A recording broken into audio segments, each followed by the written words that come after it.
जय श्री राधे सब वैष्णवों को जय श्री कृष्ण श्री गोसाई जी की जय.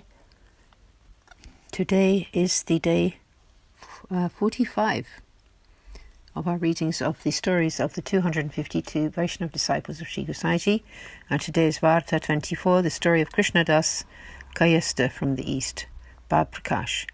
He is a devotee of a Rajasi disposition. In the eternal Leela, his name is Neela Varni, who manifests from Kalakanti and is thus a form of her divine loving sentiment. He was born into a Kayesta clerk family in a village 20 miles to the north of Patna. His father worked for the Muslim ruler, collecting taxes from the district. He earned his keep well, and the ruler was favourable to him. Krishna Das was 30 when his father died, and then the Muslim ruler gave him his father's job. After some time, his boss sent Krishna Das to Delhi for some work. There he met a Vaishnava who was an adherent of the path of lawful devotion, who asked Krishna Das if he had ever been to Mathura and Vrindavan. Krishna Das replied that this was his first time he had ever been in that area. The Vaishnava told him that he should definitely go to Mathuraji and bathe in Sri Yamunaji, and that without doing so a person's life was useless. He said, as long as you are here, you must go to Mathura and Vrindavan and fulfill your life's purpose. Krishna Das left for Mathura. He bathed in Sri Yamunaji, and then he passed through Gokul and Vrindavan and then arrived at Govardhan. He bathed in the Manasi Ganga lake and then went to Gopalpur, Jatipura. He went up Sri Giriraji to have the holy sight of Sri Govardhan Nachi.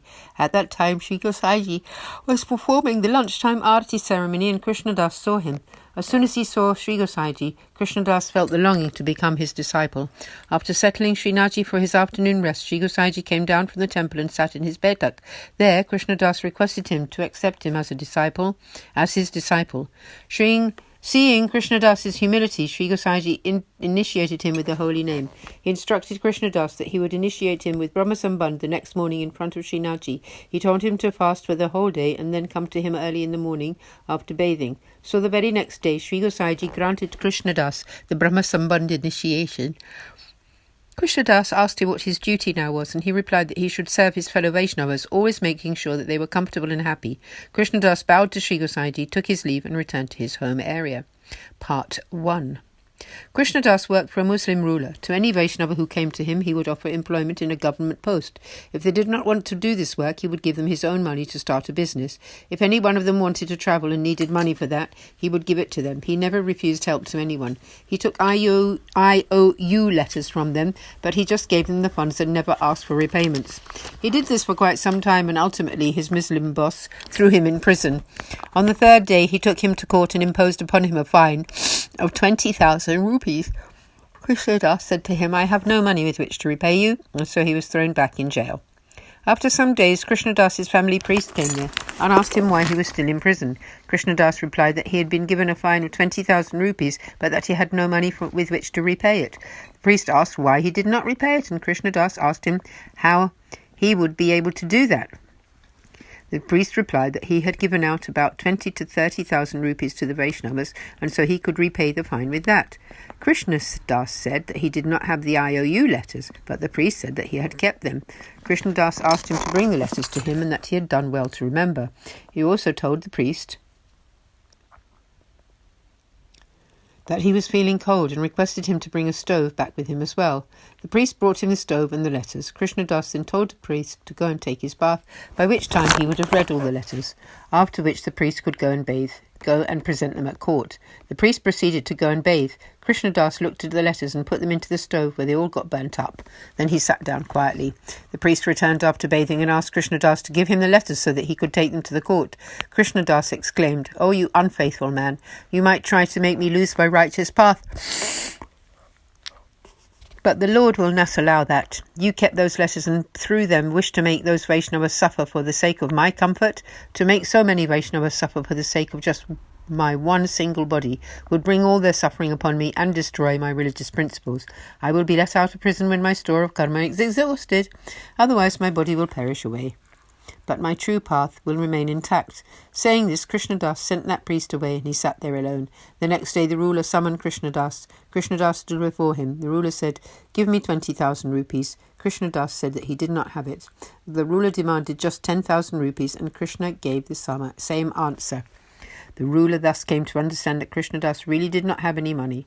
So the ruler just freed him, gave him an official robe to wear, and sent him out to the district to collect taxes. Krishnadas began to earn very nicely again. Bhav Prakash. The purpose of this story is to teach that a Vaishnava must have complete and utter faith in his path. A devotee must know that the comfort of the body is immaterial compared to upholding one's faithful path. Even when suffering, one should never lose faith. When an embodied soul thus never relinquishes their true path, then the Lord comes to their rescue. Sri Thakurji cannot tolerate the sufferings of his devotee. Sri Thakurji's nature is very gentle. Therefore, the embodied soul's dedication to him should be total. Part 2. Sometime later, Krishnadas heard of the demise of Sri Rukmini Bahuji. He was overwhelmed with sadness. He had his head shaved and thought to himself, "Staying alive in this body is purposeless. If I can give it up, that will be appropriate." However, suicide is not an option. After a little while, another Muslim ruler came to that region to claim it, and Krishnadas was killed in the fighting that ensued. Bhav Prakash. The first ruler was very upset to hear this news. He announced in his court, "I will never find another person like Krishnadas." He bewailed his passing over and over again in the court. Through Krishnadas's association, the Muslim ruler came to know of the ways of Vaishnavas and their true identity. The way that Krishnadas unswervingly adhered to his path made even that Muslim ruler inspired in his heart and gave him a foundation in his life. Thus concludes Varta 24, the story of Krishnadas, who was the recipient of Sri Gosaiji's great grace and an accomplished Vaishnava. There is truly no end to his tale. We conclude the reading for today here. Jai Shri Krishna. Shri Vallabhadisha ki jai ho. Jai Jai Shri Radhe.